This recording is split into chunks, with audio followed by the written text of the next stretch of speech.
What does UFO stand for? UFO is an acronym that stands for Unidentified Flying Object, and it refers to any phenomenon whose causes cannot be immediately explained. So, the first sighting, actually, these sightings have been around the world for a very long time, since prehistoric times. There are very, very important findings that we don't often hear about. But however, it is so. It's in 1947 modern ufology was born, where, thanks to the sighting of this gentleman who was a pilot, so a person with great experience, professionalism, a great ability to tell what was in front of his eyes, he has this sighting on June 24th, 47. This is an image reproduced by drawing. You see the delta shape, so both for today's knowledge about aerodynamics, but especially those of that time, it's absolutely inexplicable. But especially because it had no visible means of propulsion, no propellers, no turbines, nothing. That was how this one could fly. What is even more surprising is the way through which it flew. That is, like a pebble cast upon the water. It bounced, so inexplicable to the knowledge that we have today, let alone the knowledge of those days. So as he was flying over Mount Rainier, he could see this series of objects. And what happens? What happens is that, so in the beginning, the term UFO did not exist. The word flying saucers was used. However, talking about flying saucers, it sounded a bit weird. I mean, because no matter what, saucers, as far as we might know, cannot fly. Today we have drones that have propellers anyway, but that topic was very peculiar and frightening, especially certain subjects that we will see later.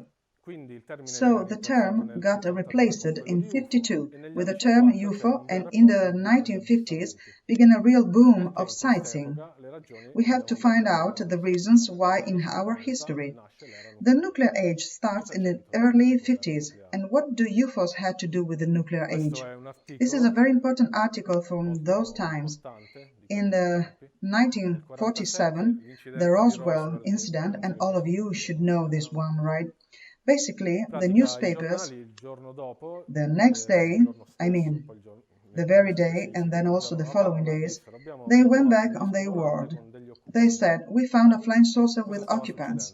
So what was going on in the 47 Arnold and again in 47 Roswell? These are the main ones, but there were many others. In 48, the Lubbock sighting was the first mass sighting in the history of modern ufology, so sighting that was witnessed by so many people who were there at the same time, and the Washington Carousel in 52, basically on Capitol Hill, in the Washington Capitol, so a very special area, heavily guarded. UFOs freely fluttered there. Basically, some jets took off to reach those objects, but the UFOs disappeared at an unexplainable speed. Sometimes they were visible on radar, but they were utterly invisible to the naked eye, or the other way around, demonstrating very advanced technology. So, as we said, UFOs and nuclear power, what do they have to do with it? It may seem like a coincidence, but the documents will prove me right, will prove us right, because these UFOs begin to want to communicate something about this energy, especially used for atomic nuclear bombs. In fact, what happens in those years? The first known UFO sightings at the nuclear plant occur in January 1945 at the Hanford site. The Hanford site was a nuclear plant where fossil materials were produced that would later be used for the first atomic bomb explosions. The first test in which an atomic bomb was built and detonated happens in July 1645 at White Sands. It's important, White Sands. It was a few miles from Roswell, where they found that record. It's not that they shot it down. It's just that... Now I'm going to open a little parenthesis. There are universal laws that govern the cosmos, the planet, and ourselves that we don't know them because they are not disclosed to us, because they are inconvenient. The cosmos always has to bring us the truth anyway. In the laws, there is what the truth is to be revealed. Then it's you who is aware, and it's you who must still both pay the consequences of whether you make this your own truth or not. So the law of truth must be disclosed for cause and effect, where everyone is accountable for their own consequences. So what are they telling us? We are showing up and we are showing you later, now we will see more speeches.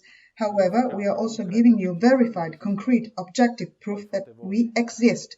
Then you decide whether we exist or not. They said, this thought is especially toward the powerful ones, whom we unfortunately are victims of. So these materials that are produced at the M4 site were used for the first test that were used to prepare to kill millions and millions of human beings.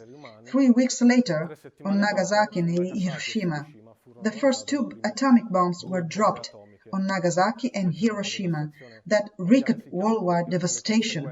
It's estimated that because of the consequences which then over the years reached a radiation all over the planet, about 1 billion people died.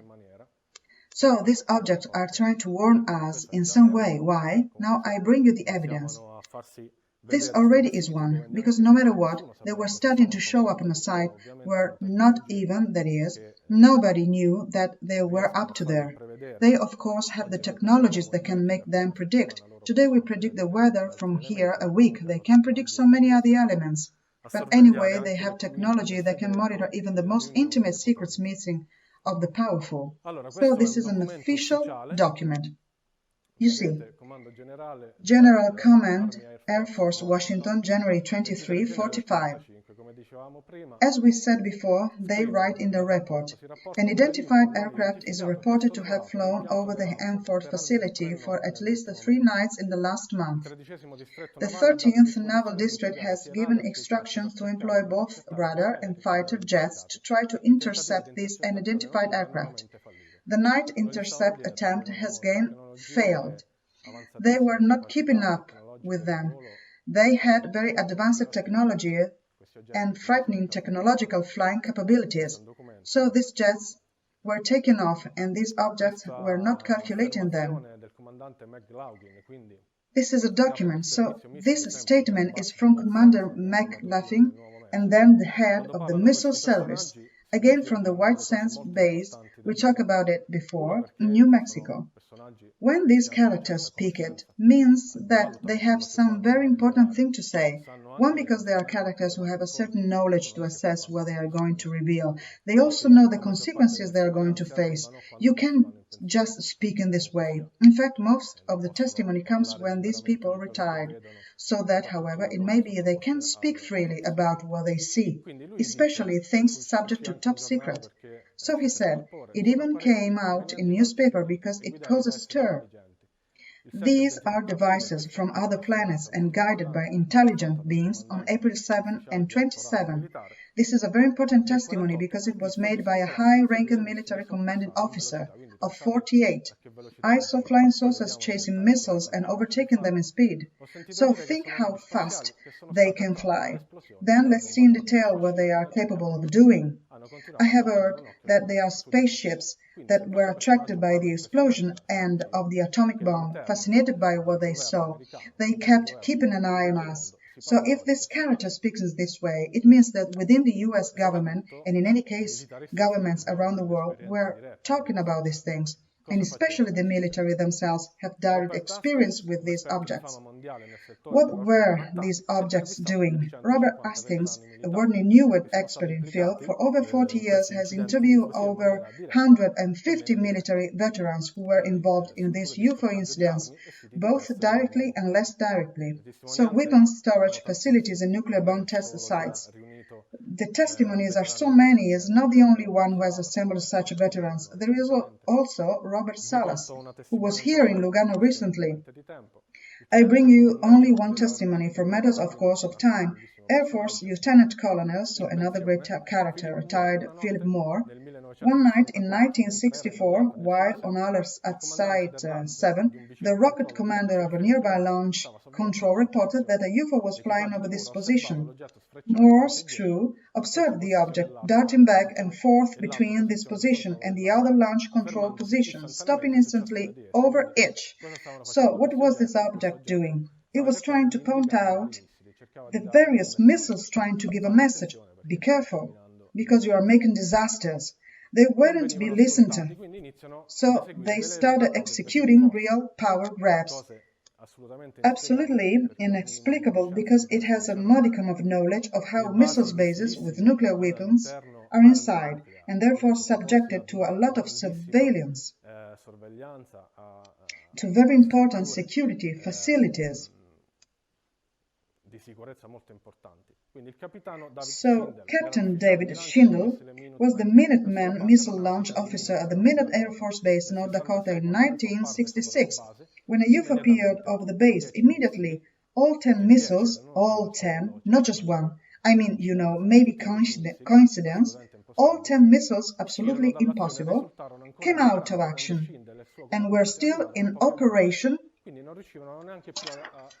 when Schindel and his commandant arrived a few hours later, so they couldn't even reactivate them anymore.